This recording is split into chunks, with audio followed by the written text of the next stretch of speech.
আর্থিক অনিয়মের অভিযোগে বাংলাদেশ ফুটবল ফেডারেশনের সিনিয়র সহসভাপতি ও ফিনান্স কমিটির চেয়ারম্যান আব্দুস সালাম মুর্শিদি এমপিকে 10,000 সুইস ফ্রা জরিমানা করেছে বিশ্ব ফুটবলের আন্তর্জাতিক সংস্থা ফিফা।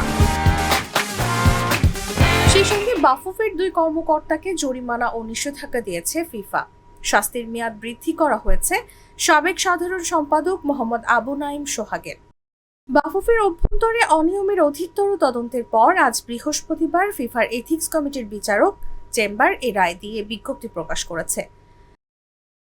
বাফুফের সাবেক সাধারণ সম্পাদক আবু নাঈম সোহাগকে 3 বছরের জন্য ফুটবল সংক্রান্ত সব কার্যকলাপের অংশ নেওয়া থেকে নিষিদ্ধ করার পাশাপাশি 20,000 সুইস ফ্রা জরিমানা প্রদানের নির্দেশ দেওয়া হয়েছে।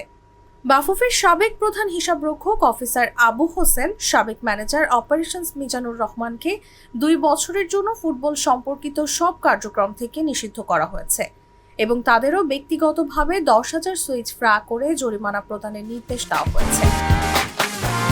বাফুফের procurement and store officer Imrul Hasan শরীফকে ফিফা প্রদত্ত কমপ্লায়েন্স ট্রেনিং নেওয়ার নির্দেশ দেওয়া হয়েছে এবং তার ভবিষ্যৎ আচরণের বিষয়ে সতর্ক করা হয়েছে।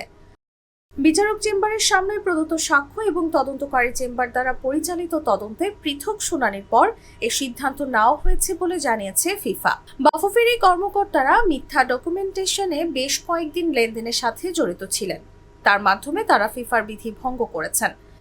গত বছর এপ্রিলে আবু নাঈম সোহাগকে 2 বছরের জন্য নিষিদ্ধ করেছিল ফিফা। বৃহস্পতিবারের বিজ্ঞপ্তিতে সাজার মেয়াদ 3 বছরের কথা উল্লেখ করা হয়েছে। ফাংশনালিটি ও নান্দনিকতার পারফেক্ট কম্বিনেশন। সায়েন্টিফিক নজল ও ব্রাস বার্নার ক্যাপ 50,000 বার। অটো ইগনিশন 25% পর্যন্ত গ্যাস সাশ্রয়ী। আরএফএল গ্যাস স্টোভ নিরাপদ ও গ্যাস সাশ্রয়ী।